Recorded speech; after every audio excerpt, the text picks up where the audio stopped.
kasih anugerah Tuhan yang Tuhan berikan kepada setiap kami. Dan sebagai ucapan syukur kami Tuhan atas penyertaan-Mu dalam hidup kami mau beribadah kepada Engkau, kami mau memuji Engkau, kami mau memuliakan Engkau lewat hidup kami. Oleh sebab itu Tuhan, layangan kami Yesus, biarlah kasih Tuhan yang selalu meliputi kami.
Kami bersyukur Tuhan buat penebusan yang Kau berikan kepada setiap kami. Terima kasih Tuhan, kami pada pagi hari ini orang-orang yang percaya kepada Engkau yang telah Engkau selamatkan. Kami mau meninggikan nama Tuhan, kami mau memuliakan nama Tuhan lewat hidup kami, jiwa kami. Ampuni setiap kami Tuhan, layakan kami dengan kasih-Mu. Kami juga berdoa buat setiap jemaat yang masih dalam perjalanan. Tuhan berkati mereka Tuhan. Tuhan antarkan mereka di tempat ini supaya kami boleh bersama-sama beribadah kepada Engkau. Bahkan setiap jemaat yang sakit, bahkan dalam setiap apapun yang mereka alami saat ini, Tuhan Yesus, Engkau hampiri mereka, Engkau pulihkan mereka dengan tangan-Mu yang penuh kuasa. Terima kasih Tuhan. Kami serahkan ibadah kami pada pagi hari ini, dari awal, pertengahan hingga kami akhiri nantinya.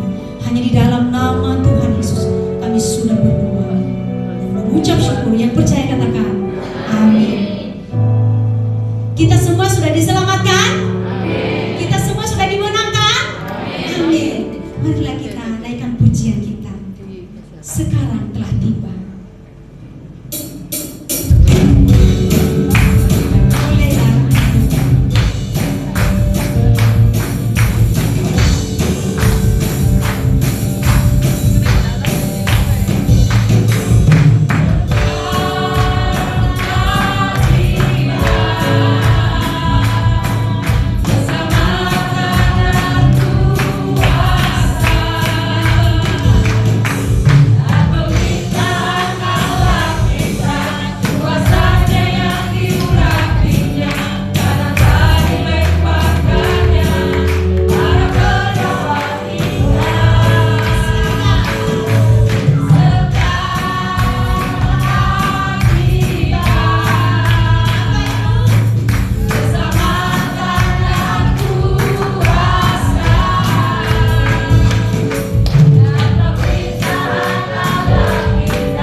bertugas, Ibu Hobi dan Ibu Lina, mohon mempersiapkan diri. Namun sebelumnya kita akan berdoa. Tuhan Yesus, terima kasih Tuhan, terima kasih Bapak, serta kami akan memberikan persembahan. Kami yakin dan percaya Tuhan, persembahan ini menjadi kami ya Bapak. Terus dalam nama Yesus dan nama Tuhan Yesus Maria. Amin. Amin. Terima kasih. Mari kita menaikkan pujian kita, darahnya Maha Kuasa.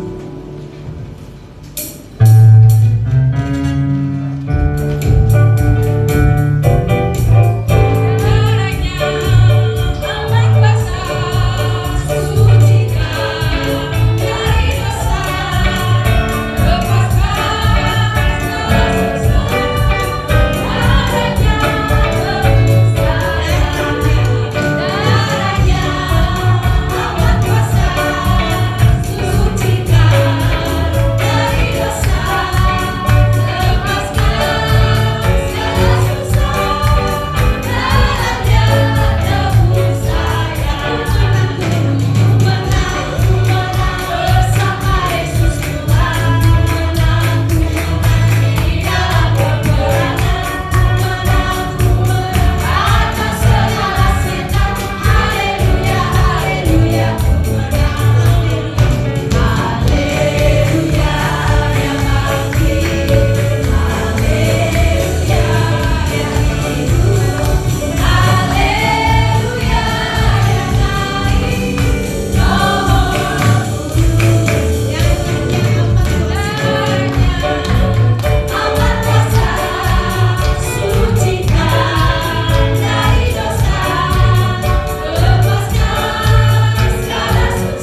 oleh karena salibmu Yesus. Tuhan Yesus, karena kasih-Mu, salibmu Tuhan yang memberikan kami kuat sampai saat ini. Darah-Mu yang menyucikan kami, darah-Mu Tuhan yang membuat kami menang. Ya, salibmu yang selalu ada. Katakan sekali lagi, lebih lembut lagi.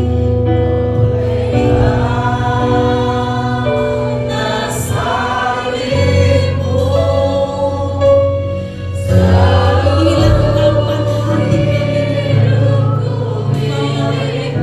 Kami tidak ada saat ini tanpa Engkau mengorbankan hidup. Pengorbanan-Mu lah yang membuat kami menang. Terima kasih Yesus. Kuasa salibmu,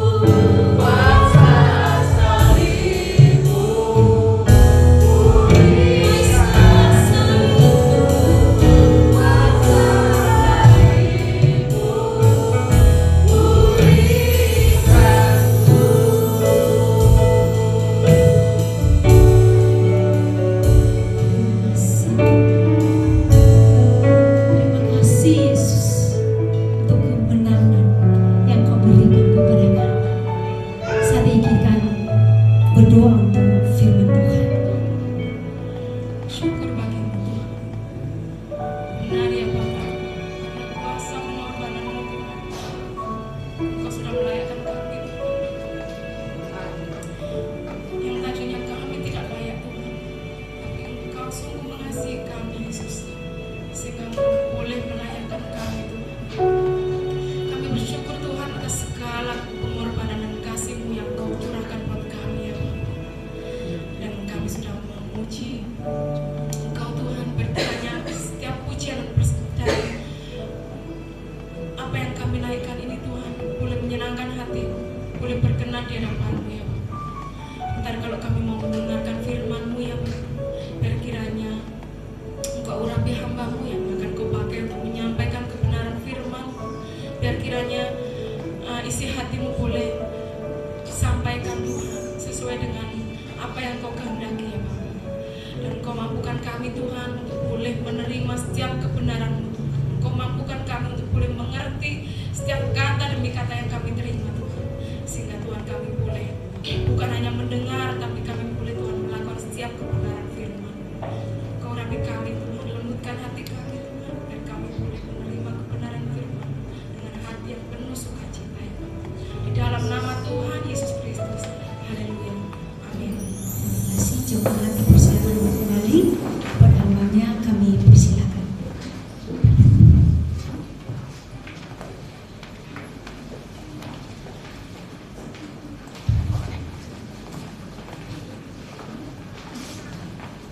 Salam Bapak Ibu, selamat pagi semuanya. Tuhan, kita bersyukur anugerah Tuhan kembali dalam kasih-Nya memungkinkan kita untuk kembali beribadah dan juga secara khusus untuk belajar firman Tuhan bersama-sama. Bapak Ibu, saya mengajak kita semua untuk membuka satu bagian firman Tuhan yang terdapat di dalam Yeremia pasal 29. Saya yakin bagian ini bahkan sudah sering kita baca bersama-sama ya. Yeremia pasal 29 ayat 1 sampai ayat 9.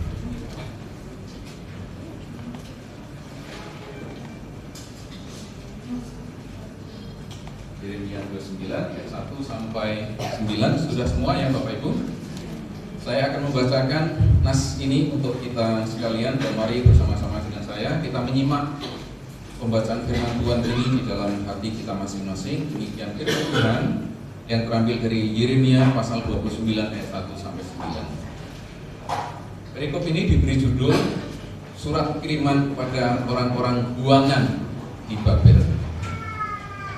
Beginilah bunyi surat yang dikirim oleh Nabi Yeremia dari Yerusalem kepada tua-tua di antara orang buangan, kepada imam-imam, kepada kepada nabi-nabi dan kepada seluruh rakyat yang telah diangkut ke dalam pembuangan oleh Nebukadnezar dari Yerusalem ke Babel. Itu terjadi sesudah Raja Yekonia beserta ibu suri, pegawai-pegawai istana, pemuka-pemuka Yehuda dan Yerusalem, tukang dan pandai besi telah keluar dari Yerusalem. Surat itu dikirim dengan perantaraan Elasa bin Safan dan Gemaria bin Hilkia yang diutus oleh Zedekia Raja Yehuda ke Babel kepada Nebukadnezar Raja Babel, bunyinya, beginilah firman Tuhan semesta alam, Allah Israel, kepada semua orang buangan yang diangkut ke dalam pembuangan dari Yerusalem ke Babel. Dirikanlah rumah untuk kamu diami, buatlah kebun untuk kamu nikmati hasilnya, ambillah istri untuk memperanakkan anak laki-laki dan perempuan, ambilkanlah istri bagi anakmu laki-laki dan carikanlah suami bagi anakmu perempuan, supaya mereka melahirkan anak laki-laki dan perempuan, agar di sana kamu bertambah banyak dan jangan berkurang. Usahakanlah kesejahteraan kota kemana kamu aku buang, dan berdoalah untuk kota itu kepada Tuhan, sebab kesejahteraannya adalah kesejahteraanmu. Sungguh beginilah firman Tuhan semesta alam, Allah Israel, janganlah kamu diperdayakan oleh nabi-nabimu yang ada di tengah-tengahmu dan oleh juru-juru tenungmu, dan janganlah kamu dengarkan mimpi-mimpi yang mereka mimpikan. Sebab mereka bernubuat palsu padamu demi namaku. Aku tidak mengutus mereka, demikianlah firman Tuhan. Bapak Ibu sekalian, berbahagialah setiap kita, umat Tuhan yang setia membaca, merenungkan, menyimpan di dalam hati, dan kemudian melakukan dalam kehidupan setiap hari. Firman Tuhan berkata, akan berbahagia karena nanti akan berbuah-buah, menjadi berkat dan bahkan menjadi kemuliaan bagi nama Tuhan. Bapak Ibu sekalian, kalau kita membaca bagian yang memperhatikan bagian yang tadi kita baca, maka surat ini, bagian firman Tuhan ini sebenarnya surat penabian, surat penggembalaan yang dikirim oleh Nabi Yeremia kepada bangsa Yehuda, kerajaan Israel Selatan, yang hari itu sudah digaruk oleh penjajah Babel. Jadi ini adalah sebenarnya garutan yang kedua. Kalau kita memperhatikan pada sejarah bangsa Israel, khususnya bangsa Yehuda, maka ada 3 kali gelombang pembuangan ke Babel ketika mereka digaruk dengan paksa, bukan dengan sukarela, oleh penjajah, yakni Babel, dan kemudian diangkut ke dalam pembuangan. Yang pertama itu tahun 605 sebelum Masehi. Sebelum Masehi ya, sebelum Kristus lahir. Zaman Raja Yoyakin itu termasuk Daniel, Sadrak, Mesak, Abednego. Nah, ini golongan-golongan orang-orang top lah yang diambil gitu ya. Orang-orang yang sangat potensi, yang kemudian dilatih dan kemudian akan dikaryakan. Mereka dilatih 3 tahun, kemudian dikaryakan untuk negeri Babel. Tapi kemudian tahun 597 sebelum Masehi, itu zaman Raja Yoyakin. Kalau tadi Yoyakin itu terjadi garukan yang kedua yang lebih banyak, bahkan mereka yang diangkut itu lebih dari 10.000. Pokoknya siapa saja yang kira-kira berguna dan bisa dikaryakan, dikatakan ada tukang pandai besi, apapun juga. Sehingga yang tersisa kita bisa melihat itu tinggal orang-orang yang dianggap oleh mereka itu tidak bisa dikaryakan, tidak begitu bermanfaat. Jadi semuanya itu digaruk puluhan ribu. Nah, kemudian yang ketiga itu tahun 586, itu bahkan hampir semua orang Yerusalem itu digaruk, diangkut, dibuang ke dalam pembuangan dengan paksa. Yang tersisa itu hanyalah orang-orang yang sudah renta ya, orang-orang tua, dan itu tinggal sedikit.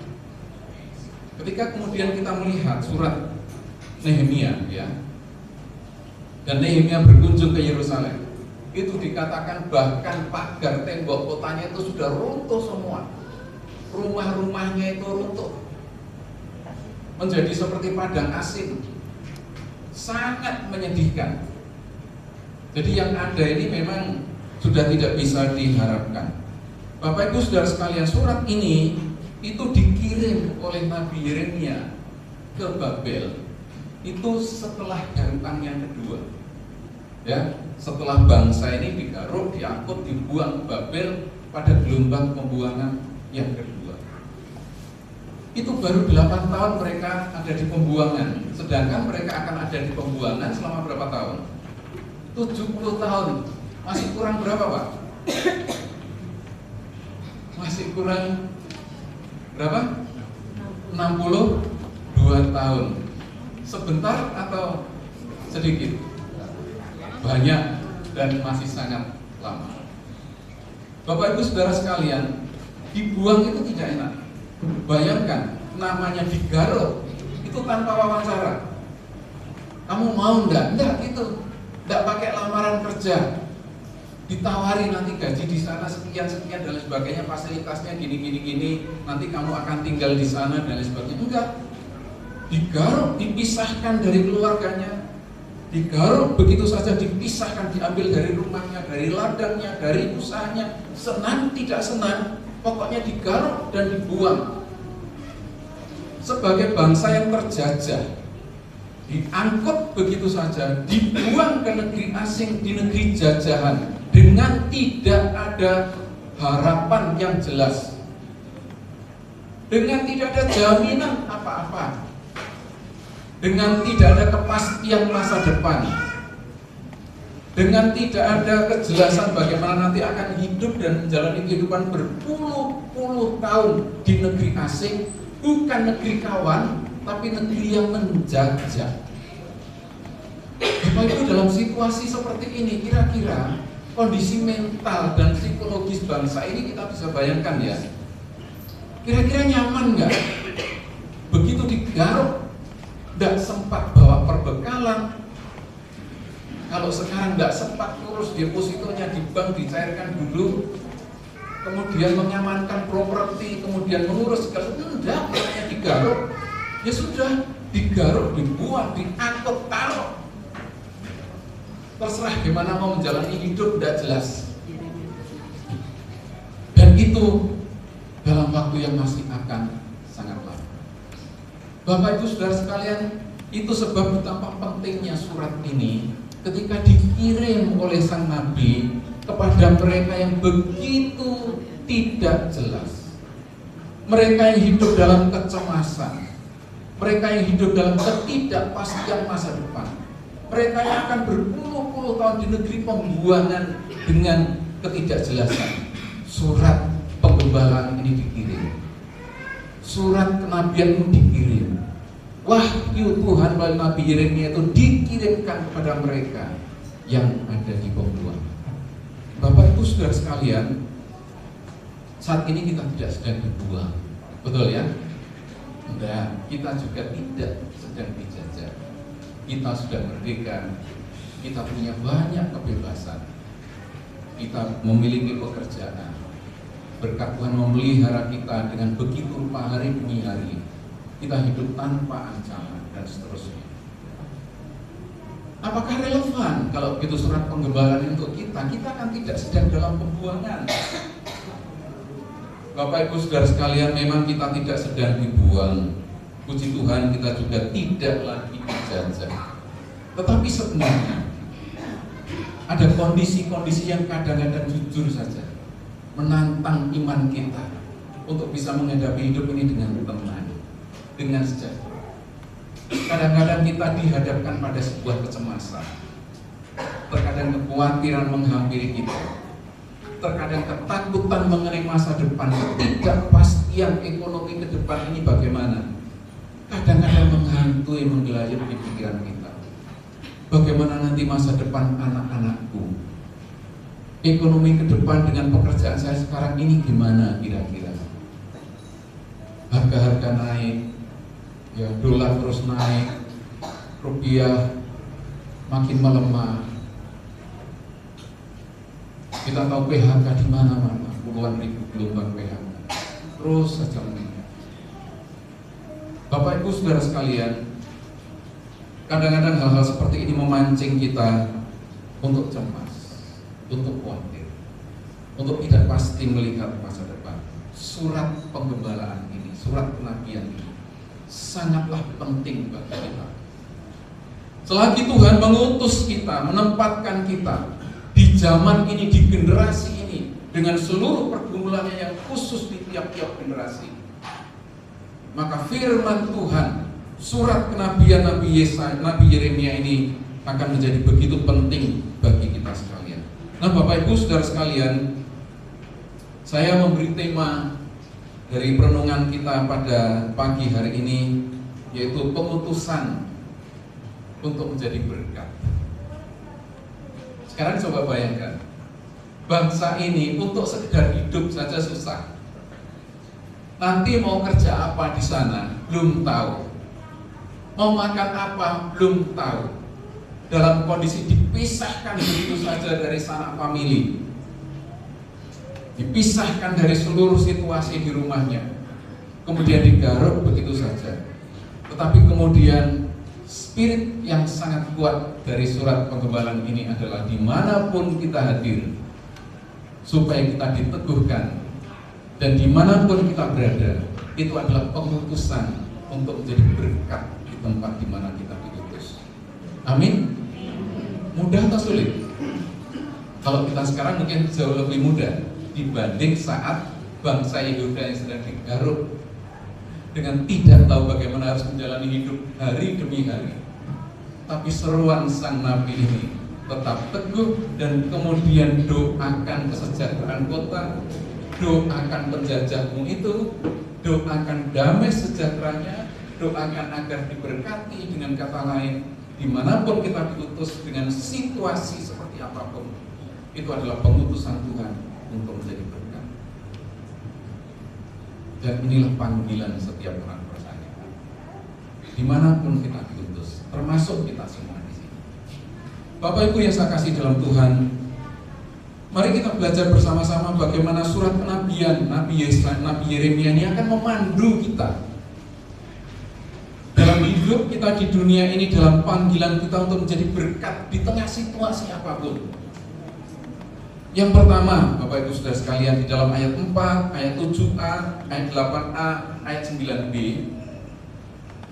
kita belajar satu prinsip yang sangat penting agar dalam segala keadaan, dalam segala situasi, kita terus-menerus berpegang teguh kepada firman Tuhan, agar kita tidak hilang arah. Agar kita tidak hilang arah. Mari kita baca dalam ayat 4. Beginilah firman Tuhan semesta alam, Allah Israel, kepada semua orang buangan yang diangkut ke dalam pembuangan dari Yerusalem. Beginilah firman Tuhan pertama-tama kepada mereka yang ada di buangan itu, di tengah-tengah segala kekalutan. Pertama-tama mereka harus terus-menerus diingatkan firman Tuhan yang datang kepada mereka. Kemudian saya akan membaca di dalam ayat 7a, firman Tuhan berkata demikian: usahakanlah kesejahteraan kota kemana kamu aku buang, dan berdoalah untuk kota itu kepada Tuhan, sebab kesejahteraannya adalah kesejahteraanmu. Kemana kamu aku buang. Seandainya bapak kita yang berkata seperti ini, kira-kira bagi anak itu enak nggak? Jadi firman Tuhan menjelaskan kepada mereka yang dibuangan, segala kesusahanmu, segala ketidakpastianmu, segala kejadian yang tiba-tiba menggarukmu, dengar, aku yang membuang. Ini firman Tuhan kepada mereka. Aku yang membuang. Memang aku yang mau. Aku yang menyuruh Nebukadnezar. Aku yang menghendaki. Aku yang memimpin semuanya itu terjadi. Itu bagian dari rencanaku. Kira-kira Tuhan seperti itu. Kira-kira bangsa ini kalau kemudian sadar firman Tuhan, kehendak Tuhan, rencana Tuhan, pimpinan Tuhan seperti itu, kira-kira akan cepat montak dan berontak nggak kira-kira? Ya, kira-kira akan cooling down. Lalu bertanya, Tuhan, kalau demikian apa maksudmu? Jadi penting sekali bahwa firman Tuhan di tengah-tengah segala kekalutan, ketidakpastian itu akan menuntun hati dan pengertian kita untuk kemudian mengerti apa rencana Tuhan, apa kehendak Tuhan, apa pimpinan Tuhan di tengah-tengah situasi yang sulit dimengerti ini. Dari mana kita tahu? Firman Tuhan.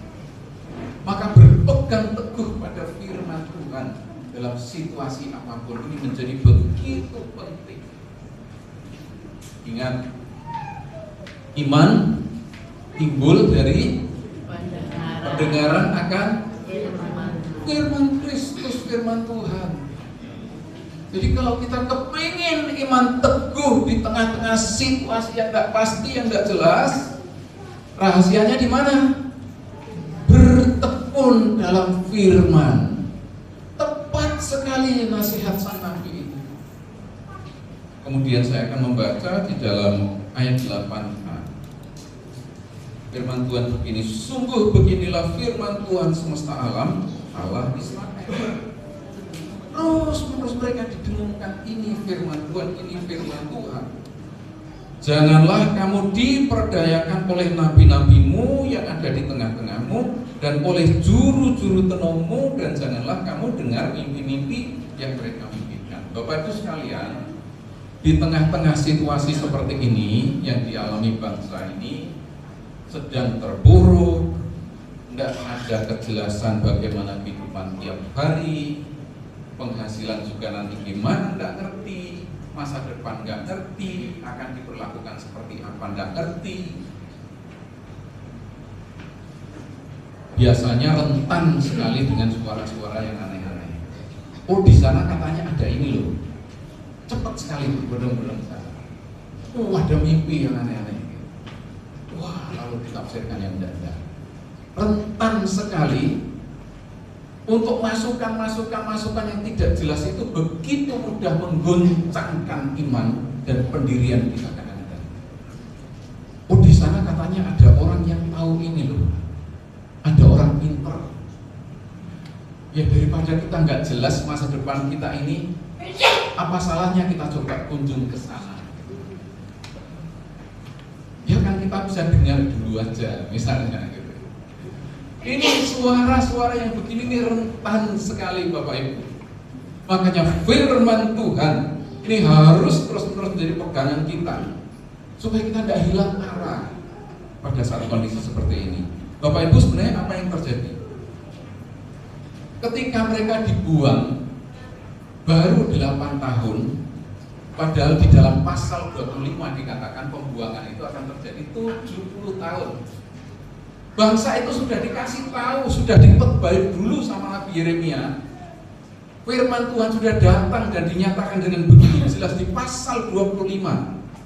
Atas kehendak Tuhan, atas penentuan Tuhan, mereka akan dibuang ke Babel 70 tahun, itu sudah diberitakan.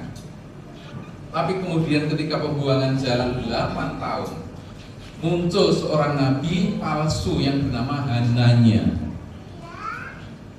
Namanya Hananya. Kemudian bernubuat, wah, begitu meyakinkan di hadapan raja, di hadapan para menteri, pejabat dan seluruh rakyat. Tuhan mematahkan bandar besi yang menekan bangsa Israel dan kemudian akan membawa umatnya kembali. Wah, senang semua orang, terbuai oleh nubuat yang palsu, yang begitu meyakinkan atas nama Tuhan lagi. Tuhan berbicara kepada saya, Tuhan memberi penglihatan kepada saya. Gandar yang menekan ini akan dipatahkan dan Tuhan akan memimpin kembali kepada Yerusalem. Padahal Tuhan berkata 70 tahun. Ketika Hananya bernubuat ini baru 8 tahun, kurang 62 tahun. Dan mereka percaya. Tetapi kemudian Yeremia menolak dengan jelas. Tapi tetap tidak dipercaya suaranya Yeremia. Akhirnya Yeremia keluar pergi, di tengah jalan Tuhan berkata kepada Yeremia, balik, beritahukan yang benar kepada umat. Dan kemudian balik menyampaikan apa yang benar kepada Hananya. Yeremia bilang, kamu akan mati. Dan kemudian Hananya mati. Hati-hati Bapak Ibu. Di dalam segala situasi yang serba tidak pasti, kadang-kadang dunia ini kan tidak pasti, kita tidak tahu ke depan bagaimana. Tapi yang sangat penting agar kita tidak hilang arah, tidak hilang iman, tidak goncang keyakinan. Diulang sampai berkali-kali, beginilah firman Tuhan, beginilah firman Tuhan, beginilah firman Tuhan. Berpegang teguh dalam firman Tuhan, supaya kita tetap teguh dalam iman, tidak goyah di tengah-tengah situasi. Ke depan akan gimana kita tidak tahu, tapi firman Tuhan akan menjadi pegangannya teguh. Amin Bapak Ibu. Amin. Satu hari ini contoh ya, betapa kalau situasi sedang tidak enak itu kita itu mudah sekali untuk kalut gitu ya, kalut dan bingung. Satu hari pengurus RT, ibu pengurus RT itu datang ke rumah menagih iuran bulanan. Iuran bulanan untuk RT di tempat saya itu sebulan 135.000 plus 2.000 untuk iuran apa itu, tambahan sosial atau apa. Sebenarnya 135 itu sudah termasuk sosial, tapi ada jimpitan 2.000. Nah, istri saya kasih uang 50 ribuan 2, kemudian 20 ribuan 1, 5 ribuan 3, lalu 2 ribuan 1. Berarti kan 135 plus 2.000, 130. Ibunya ini bingung. Berapa Bu? Kok saya nggak tahu? Ini jumlahnya berapa ya Bu? Nah ini Bu, 50, 100, kemudian 20, kemudian tambah 15, 5 ribuan 3, terus ini dimintanya 2.000. Bingung, nggak ngerti, bingung. Sampai ini ibu seperti nggak seperti biasanya. Ngitung seperti itu, bingung sampai lama itu di rumah itu. Bu, bingung, benar-benar bingung. Usut punya usut. Ternyata ibu ini baru saja anaknya masuk kuliah dan harus membayar uang masuk secara segera sedemikian banyaknya. Terus kemudian anaknya ini juga sakit. Yang satu sakit posisi di rumah sakit, kemudian dia seorang single parent. Jadi bisa bayangkan ya. Jadi suaminya dipanggil Tuhan saat pandemi, dan kemudian dia bekerja sendiri untuk anak-anaknya.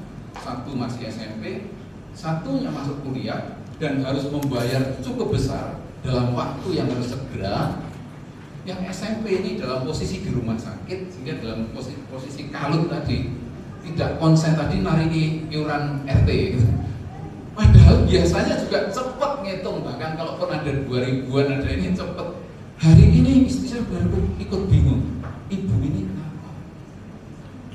Bapak Ibu Saudara sekalian, dalam kondisi kalut, dalam kondisi bingung, dalam kondisi banyak pertemuan, sering kali mudah sekali kita itu jadi hilang fokus. Ya, itu baru kecil gitu ya. Bayangkan kalau seperti yang dialami bangsa Israel. Itu sebabnya firman Tuhan menolong kita tetap tenang, memandang kepada Tuhan, berpegang teguh supaya kita tidak hilang. Yang pertama, yang kedua, jalani hidup sebagaimana seharusnya dengan penuh semangat dan tanggung jawab. Wah, ini ayat 5 dan 6 nasihatnya. Kok enak ya memberi nasihat. Ayat 5 dan 6. Dirikanlah rumah untuk kamu diami, buatlah kebun untuk kamu nikmati hasilnya. Ambillah istri untuk memperanakkan anak laki-laki dan perempuan. Ambilkanlah istri bagi anakmu laki-laki dan carikanlah suami bagi anakmu perempuan, supaya mereka melahirkan anak laki-laki dan perempuan agar di sana kamu bertambah banyak dan jangan berkurang. Bapak Ibu Saudara sekalian, saya bertanya, dalam kondisi garukan seperti yang tadi tiba-tiba ditaruh di Babel dengan tidak ada kejelasan apa-apa, itu kira-kira nangis nggak sih? Nangis. Nelongso nggak? Merasa sangat sengsara dan tertekan nggak? Iya. Tapi Nabi dalam kondisi yang sangat mengerti dan sangat manusiawi untuk bisa mengalami seperti itu, segera mengirim surat. Jangan larut, segera bangkit, jalani hidup dengan normal. Dengan kata lain, di sana kamu masih akan jalan 62 tahun. Carikan suami untuk anak-anakmu perempuan, yang laki-laki mesti menikah. Jangan sampai karena larut dalam kesedihan, lupa kesehatan, lupa bekerja, lupa mencarikan istri suami untuk anak-anak. Pas waktunya pulang 62 tahun lagi ternyata habis. Yang tua meninggal, ya kan, 62 tahun lagi yang tua meninggal, yang anak-anak tidak punya keturunan. Jangan sampai itu terjadi, kata Yeremia. Artinya boleh bersedih, manusia ya. Jangan nangis, enggak juga. Nangis itu ya bagian dari ekspresi emosi. Tapi ojo terus-terusan nangisnya, gitu loh. Bersedih, bergumul itu wajar. Tapi jangan larut dalam kesedihan. Jangan habis dalam kesusahan. Jangan grantes, tahu grantes ya. Jangan terus menangis sehingga tidak kerja, sehingga tidak melakukan apa-apa, sehingga lupa makan, sehingga kesehatan memburuk. Nabi Yeremia memberikan nasihat yang sangat logis. Pertama, teguh dalam iman, berpegang dalam firman supaya tidak limbung, tidak hilang arah. Tetapi yang kedua, bangkit, jalani hidup sebagaimana seharusnya secara bertanggung jawab. Yang bapak-bapak, ayo kerja. Kira-kira seperti itu ya kalau diterjemahkan. Ibu-ibu mengerjakan sebagaimana seluruh tugas tanggung jawab, dan semuanya mesti berjalan sebagaimana seharusnya. Hidup harus terus berjalan. Dan bahwa dimanapun Tuhan percayakan kita hidup dalam situasi seperti apapun, itu tetap harus dipertanggungjawabkan kepada Tuhan. Penting enggak untuk berdoa dalam situasi seperti itu? Sangat penting. Tapi dengan berusaha dan bekerja secara bertanggung jawab, penting enggak? Sangat penting. Ora et labora katanya ya. Berdoa dan berusaha, atau berusaha dan bekerja dan berdoa. Jadi penting sekali bagi kita untuk menghadapi kehidupan ini supaya kita tidak larut dengan situasi, dengan kesedihan, dengan pergumulan. Kita yakin bahwa jika Tuhan yang mengizinkan kita ditempatkan pada suatu situasi di suatu tempat, Tuhan akan menguatkan kita. Ingat, di dalam ayat sebelumnya dikatakan, aku yang membuang kamu. Kemana kamu, aku buang, kata firman Tuhan. Artinya segala yang terjadi atas umat ini tidak ada yang tidak atas izin Tuhan. Dan jika Tuhan yang menempatkan Bapak Ibu Saudara di sini atau di sana, di situasi tertentu Tuhan izinkan, sekalipun memang secara manusia itu kadang tidak mudah dan berat, yakinlah Tuhan pasti memelihara. Yakinlah Tuhan pasti menopang. Jangan berputus asa, jangan berhenti untuk meneruskan hidup. Tetap bersemangat, tetap maju, karena Immanuel dalam segala situasi Tuhan ada di sana. Hidup harus terus dipertanggungjawabkan kepada Tuhan. Dimanapun Tuhan tempatkan, putus dalam situasi apapun, percayalah Tuhan sedang ada di sana, sedang bekerja bersama-sama, dan mari kita lakukan dengan sebaik-baiknya apa yang menjadi tugas dan tanggung jawab kita. Tidak ada yang kebetulan. Dengan anak yang dipercayakan kepada Bapak Ibu, dengan pekerjaan yang dipercayakan kepada Bapak Ibu, dengan pelayanan yang dipercayakan kepada Bapak Ibu, di tempat di mana Tuhan taruh sehingga tinggal di antara lingkungan seperti apa, pekerjaan seperti apa, tidak ada yang kebetulan. Di tempat-tempat itu adalah tempat-tempat di mana Tuhan dalam tanda petik membuang kita. Amin. Walaupun istilahnya tidak enak. Di tempat-tempat dimanapun Tuhan tempatkan kita, pekerjaan, keluarga, lingkungan, tempat tinggal, itu adalah tempat-tempat di mana dalam kedaulatannya Tuhan taruh kita. Gak tahu sampai berapa lama. Tuhan yang punya rencana, Tuhan yang punya waktu untuk itu.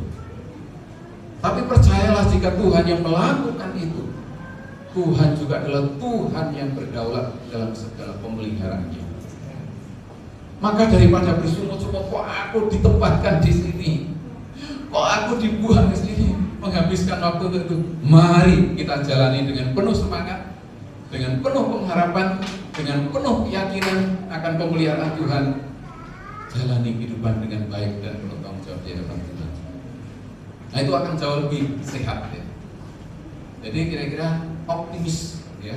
Tapi optimisme ini bukan optimisme yang kosong, karena kita tahu Tuhan yang menempatkan kita, Tuhan yang ada bersama kita, dan Tuhan yang bekerja dan memelihara kita. Yang ketiga, Bapak Ibu Saudara sekalian, ayat 7. Nah, ayat 7 kita baca. Usahakanlah kesejahteraan kota kemana kamu aku buang, dan berdoalah untuk hidupmu di hadapan Tuhan. Betul? Betul ya? Coba kita ulang lagi. Usahakanlah kesejahteraan kota kemana kamu aku buang, dan berdoalah untuk hidupmu dan keluargamu itu kepada Tuhan. Betul? Betul ya? Coba lihat di sini gimana? Salah ya? Ya. Firman Tuhan katakan, usahakanlah kesejahteraan kota kemana kamu aku buang. Satu, keterlibatan aktif, kontribusi aktif dari umat Tuhan dimanapun ditempatkan Tuhan. Tuhan tidak kasih catatan, kalau situasi kotanya baik buat kamu, kamu ikut terlibat usahakan kesejahteraan kota itu ya. Enggak. Itu artinya dalam segala situasi, bahkan termasuk jika kota itu adalah kota yang menindas dan menjajah kamu. Kota itu adalah kota penguasa yang menggaruk kamu. Doakan, berkati, kontribusi terlibat dengan benar-benar untuk mengusahakan kota yang menindas kamu, untuk mendoakan pemimpin-pemimpin bahkan yang mungkin tidak ramah terhadap kamu. Doakan supaya diberkati, doakan kota itu diberkati, doakan kota itu sejahtera. Dan ini yang kita lakukan tiap minggu kan, bahkan dalam setiap persekutuan hidup. Bukan hanya mendoakan, tapi terlibat secara nyata, secara aktif berkontribusi bagi kesejahteraan kota, tempat, lingkungan di mana kita tinggal, dalam tanda petik dibuat, ditempatkan Tuhan di sini. Usahakanlah kesejahteraan kota kemana kamu aku buang, dan berdoalah untuk kota itu kepada Tuhan. Sebab yang ketiga, bagaimanapun juga pada akhirnya kesejahteraannya adalah kesejahteraan. Ada satu ayat di dalam Amsal ya, itu yang mengatakan orang yang murah hati, dia berbuat baik kepada dirinya sendiri. Luar biasa. Mungkin tidak langsung, orangnya jahat kok suruh baik, kota itu menjajah saya kok suruh didoakan, lingkungan yang tidak ramah kok saya harus kontribusi untuk kebaikan lingkungan. Tidak apa-apa ya. Pertama, kita diutus Tuhan di situ untuk menjadi berkat. Itu pertama. Pengutusan Tuhan dimanapun kita berada dalam situasi seperti apapun adalah untuk menjadi berkat, mendoakan berkat, mengusahakan agar kota itu sejahtera. Tapi jangan lupa, di sisi lain, kemurahan hatimu adalah kebaikan pada suatu saat. Amin. Itu firman Tuhan. Orang yang murah hati berbuat baik pada dirinya sendiri. Luar biasa. Dari mana? Dari Tuhan. Kesejahteraan kota yang kita doakan, yang kita kontribusi untuk kebaikan kota itu suatu saat pada dasarnya akan balik menjadi kesejahteraan umum. Saudara sekalian, inilah inti dari surat Nabi Yeremia ini, agar kita teguh dan tidak goyah dan terus menerus berpegang pada firman Tuhan akan tidak hilang arah, tidak malu. Segala pergumulan akan terus ada sampai Yesus datang kedua kali. Kesulitan ekonomi akan ada, tantangan akan terus ada, penderitaan karena sakit akan terus ada. Tapi firman Tuhan mengatakan, dimanapun dalam situasi apapun Tuhan tempatkan kita, Tuhan ada di sana. Tetap semangat, tetap berkarya, tetap hidup bertanggung jawab di dalam Tuhan. Dan sementara saat kita menjalani semuanya itu, dimanapun dalam situasi apapun, doakan kota di mana kita tinggal, lingkungan sekitar kita. Doakan yang baik, berkati kota, berkati lingkungan, berkati masyarakat di sekitar kita. Ikut terlibat aktif untuk mengusahakan kesejahteraan korban. Kerja bakti enggak? Ikut kerja bakti enggak Bapak Ibu? Kerja bakti, saya ikut kerja bakti terus. Ikut bersih-bersih lingkungan enggak? Ikut. Ikut iuran untuk kebaikan lingkungan enggak? Ikut. Dan orang Kristen mesti jadi teladan. Mesti jadi teladan. Nah, kalau saya ibadah di sana kan jam 8. Jadi orang-orang belum berangkat kerja bakti, nah berangkat di Tuhan yang paling rajin. Nanti jam 8 kurang seperempat izin, dan mereka sudah sangat paham. Ya Pak Ranto, monggo dilaksanakan ibadahnya. Nanti kalau pulang ibadah jam 10 belum selesai, saya nimbrung lagi. Dan itu penting bagi kita semua untuk jadi teladan. Kenapa Bapak Ibu? Karena dimanapun Tuhan tempatkan kita, itu adalah tempat pemutusan Tuhan untuk kita menjadi wakil-wakil Allah, pemancar berkat ilahi, dan supaya kita menjadi saksi Kristus yang memuliakan Dia. Berkat Tuhan menyertai di belakangnya. Kesejahteraan kota itu akan menjadi kesejahteraan. Amin. Tuhan memberkati kita semua. Mari kita berdoa.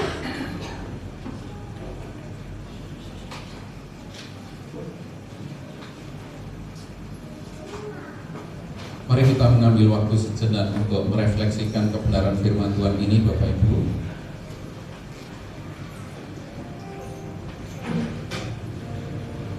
Kita mohon pertolongan Roh Kudus kiranya menyanggupkan kita menjadi pelaku-pelaku firman, supaya dimanapun kita hadir, berkat Tuhan dinyatakan kepada lingkungan kita, kota kita, sehingga kehadiran kita sungguh-sungguh menjadi berkat.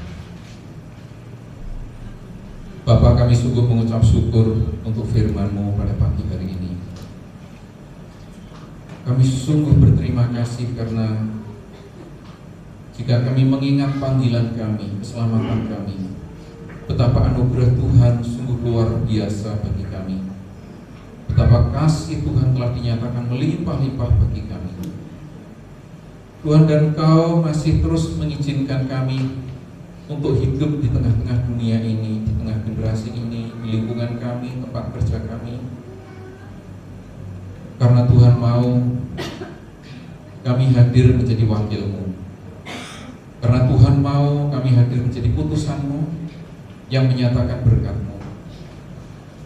Karena Tuhan mau kami menjadi saksi-Mu. Karena Tuhan mau kemuliaan Tuhan dinyatakan oleh kehadiran kami. Biarlah Tuhan menolong kami, dan kami percaya dimanapun Tuhan putus tempatkan kami, Engkau Immanuel sedang ada terus bersama dengan kami.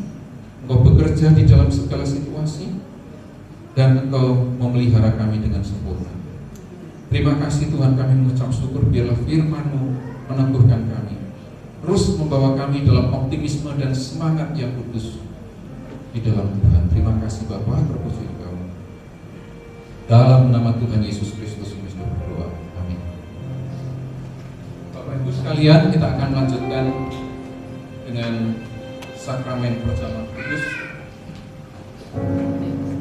Firman Tuhan mengatakan dengan jelas bahwa perjamuan kudus yang tiap-tiap kali harus kita lakukan ini bukan inisiatif dari gereja, tetapi ini diperintahkan langsung sendiri oleh Tuhan Yesus dengan maksud untuk mengingat akan kematiannya, mengingat dan menghayati karya pengorbanannya di salib bagi kita.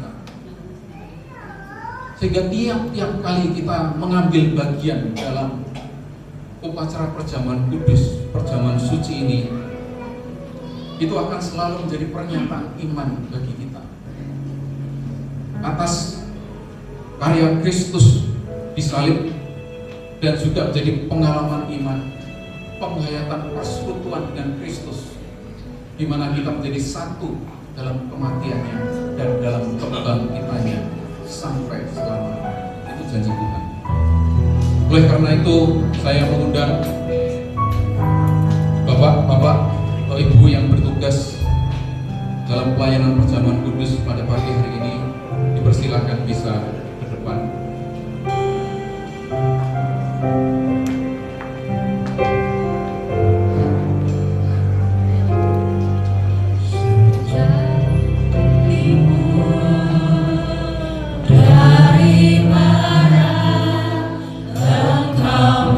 Kita berdoa. Bapa di surga, hari ini kami mentaati perintah-Mu dengan melakukan sakramen perjamuan kudus untuk mengingat karya kasih Tuhan Yesus Kristus Jemaat Tuhan dipersilakan di salib bagi kami yang berdosa. Kami mohon Tuhan memimpin dan memberkati seluruh rangkaian sakramen perjamuan kudus pada pagi hari ini. Dan kami mohon berkati roti dan anggur yang ada di hadapan kami yang melambangkan tubuh dan darah-Mu, ya Yesus Kristus, supaya melalui prosesi perjamuan kudus ini iman kami diteguhkan, dan seperti janji Tuhan bahkan berkat Allah dinyatakan. Terima kasih Tuhan, berkati roti dan anggur ini dan berkati sakramen perjamuan kudus pagi ini dalam nama Tuhan Yesus Kristus. Amin. Kepada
Roti ini melambangkan tubuh Tuhan Yesus Kristus yang sudah dipecahkan berkorban bagi kita yang berdosa. Demikian kata Tuhan Yesus pada waktu malam ketika menjelang Ia diserahkan. Inilah tubuhku yang diserahkan bagi kamu. Perbuatlah ini menjadi peringatan akan aku. Bapa di surga, kami mengucap syukur kepadamu. Hanya oleh anugerah-Mu semata-mata, sehingga kami beroleh bagian dalam karya Yesus Kristus yang telah mati bagi kami. Terima kasih Tuhan Yesus Kristus karena Engkau telah mati menanggung dosa dan pelanggaran kami, sehingga kami beroleh hidup dan keselamatan dari Tuhan. Terima kasih Tuhan, kami sungguh mengucap syukur. Dan kiranya Tuhan berkenan menerima bakti kami. Seumur hidup kami Tuhan pelihara setia, mengiring Tuhan dan menjadi saksi-Mu. Terima kasih Tuhan, kami naikkan syukur atas pengorbanan. Bapak Ibu sekalian, mari kita makan roti yang melambangkan tubuh Tuhan dengan ucapan syukur bagi kita. Nama Yesus.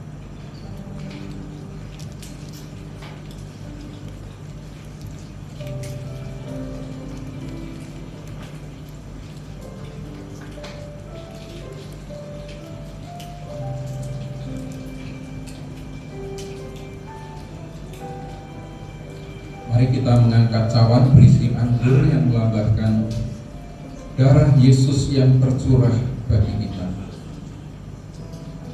Demikian pada malam itu juga Yesus mengambil cawan sudah makan lalu berkata demikian.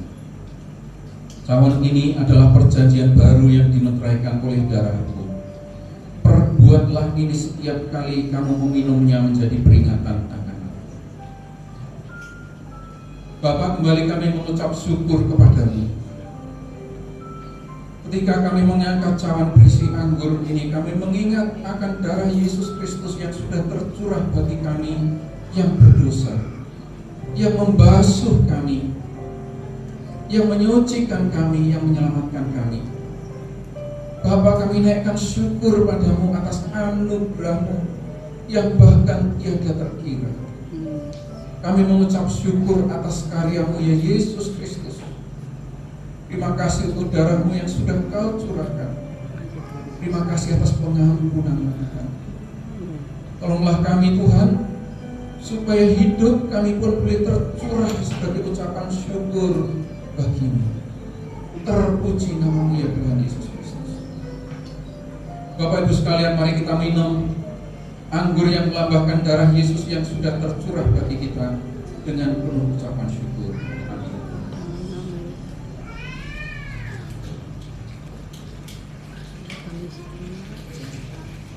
Kita bersatu dalam doa. Bapa di surga, kami bersyukur pada hari ini kami boleh mentaati perintah-Mu,